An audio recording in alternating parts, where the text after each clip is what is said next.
चुनाव की बात अमिताभ अग्निहोत्री के साथ ब्रॉट यू बाय केसरी मरहम एवं तैलम, वर्षों से दर्द पे सबसे ज्यादा असरदार and Prayag PTMT bath fittings and accessories, quality बेमिसाल, लिख के ले लो। नमस्कार, चुनाव की बात अमिताभ के साथ में आपका बहुत बहुत स्वागत है। उत्तर प्रदेश का चुनाव अपने अंतिम चरण की ओर बढ़ चला है और अंतिम चरण का मतलब वाराणसी और उसके आसपास का इलाका। तो अब 7 तारीख तक उत्तर प्रदेश की या यूं कहिए देश की राजनीति का सबसे बड़ा केंद्र रहेगा काशी। आज प्रधानमंत्री नरेंद्र मोदी वहां थे, गृह मंत्री अमित शाह थे, मुख्यमंत्री योगी आदित्यनाथ, समाजवादी पार्टी के मुखिया अखिलेश यादव, भाजपा के अध्यक्ष जगत प्रकाश नड्डा, जितने बड़े चेहरे आपको राजनीति में दिखेंगे, राहुल गांधी, प्रियंका गांधी, जितने बड़े चेहरे आपको राजनीति में स्मरण में आ सकते हैं, लगभग आज सभी वाराणसी में थे। अब चुनाव अपने अंतिम रण में, अंतिम द्वार में जब खड़ा है तो ज्यादा तीखा हो गया।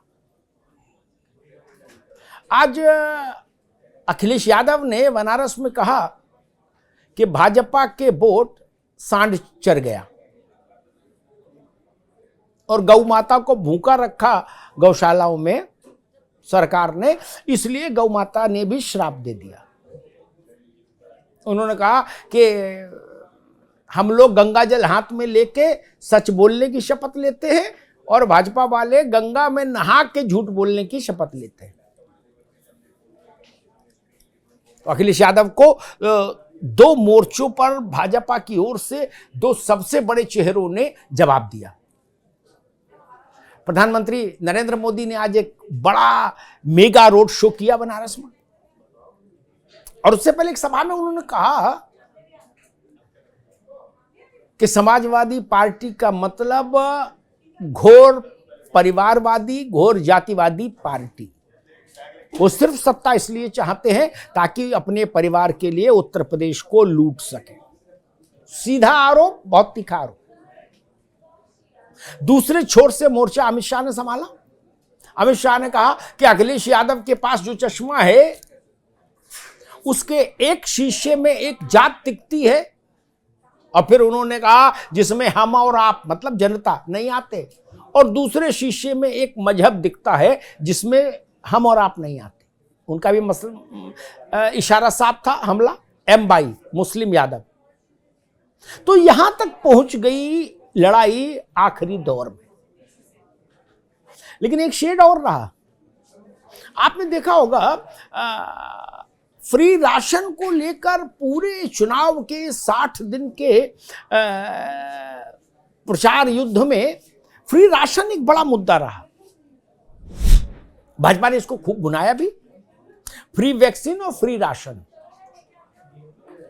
विपक्षियों को लगा शायद मामला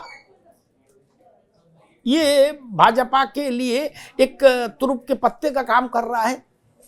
तो आज इस मोर्चे पर सामने आई आश्चर्यजनक ढंग से बहन कुमारी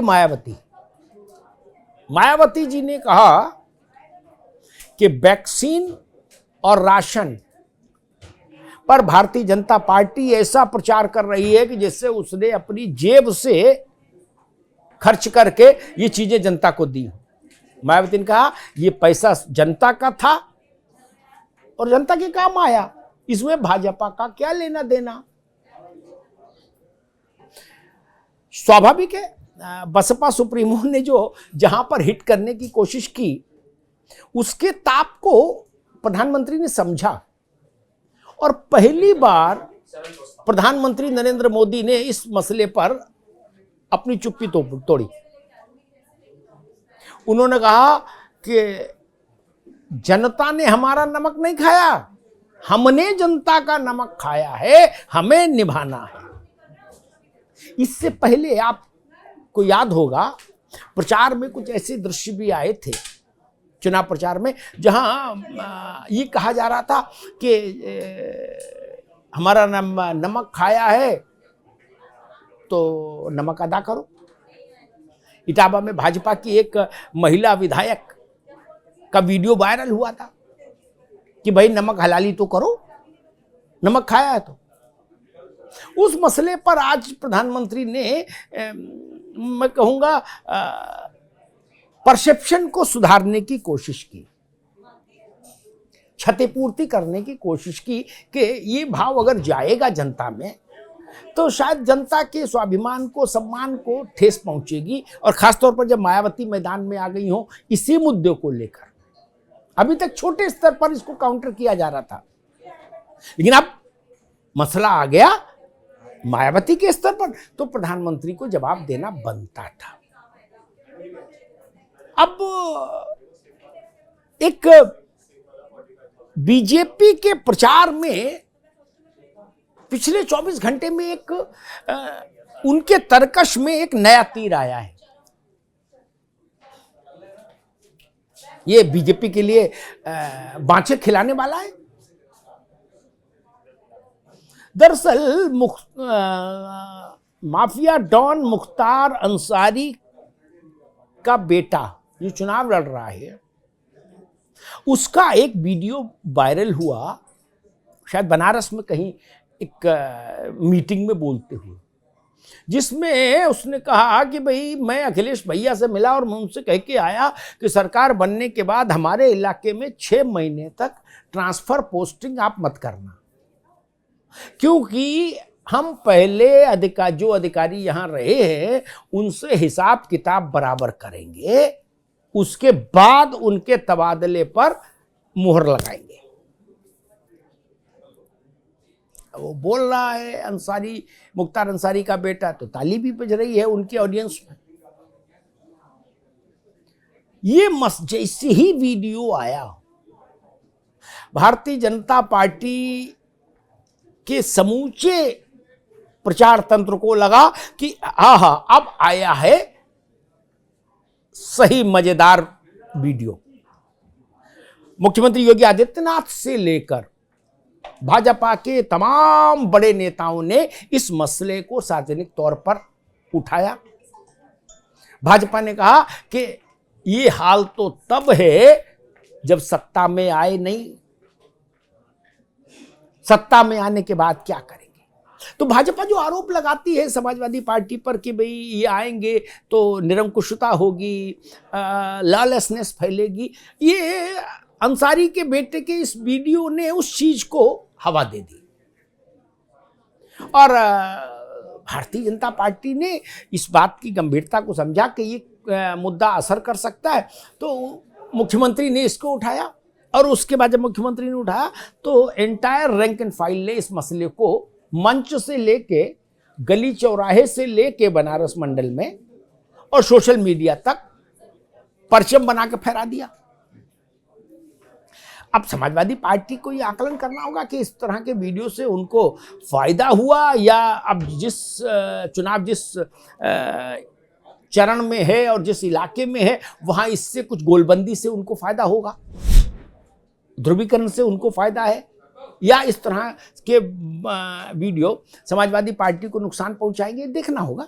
लेकिन ये मुद्दा जरूर छा गया और कोई सामान्य उम्मीदवार बोल रहा होता तो शायद उतना बड़ा नहीं भी इशू बनता, लेकिन मुख्तार अंसारी का बेटा है तो स्वाभाविक है फ्लेवर बदल ही जाता है उसका। और भाजपा जैसी पार्टी सामने हो तो आप ये उम्मीद नहीं कर सकते कि आप लूज बॉल भी डाले और वो छक्का ना मारे। वो भाजपा उतना जानती है मैनेजमेंट उसने उस बॉल को अच्छे से खेला और बाउंड्री के बाहर पहुंचाने की कोशिश की है। अब एक ही सवाल सबके मन में कौंध रहा है उत्तर प्रदेश को लेकर। आप नेताओं से पूछेंगे तो वो अपनी अपनी पार्टी के लिए कहेंगे कि सरकार बन गई। आप गैर नेताओं से पूछेंगे, दुकान में, खेत में, चौराहे पर, गली में, कहीं पूछिए जाकर कि भाई क्या है माहौल, तो 100 में 90 आदमी ये कहेगा आपसे कि भाई लगता है कांटे की टक्कर है। तो हर आदमी ये जानने की कोशिश कर रहा है कि अगर कांटे की टक्कर है तो क्या जो परसों वोट पड़ेगा 7वें चरण का उसी में तय होगी उत्तर प्रदेश की सरकार, या जैसा भाजपा और सपा दावा कर रहे हैं, कोई कह रहा मेरी सरकार तो 5वें चरण में बन गई, कोई कह रहा 6ठे चरण में बन गई, यानी 202 के आगे हम पहुंच गए। सच्चाई क्या है?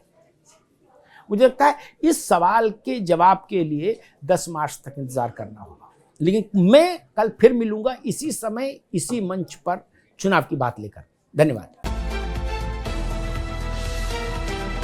चुनाव की बात अमिताभ अग्निहोत्री के साथ, ब्रॉट यू बाय केसरी मरहम एवं तैलम, वर्षों से दर्द पे सबसे ज्यादा असरदार, and Prayag PTMT bath fittings and accessories, quality बेमिसाल, लिख के ले लो।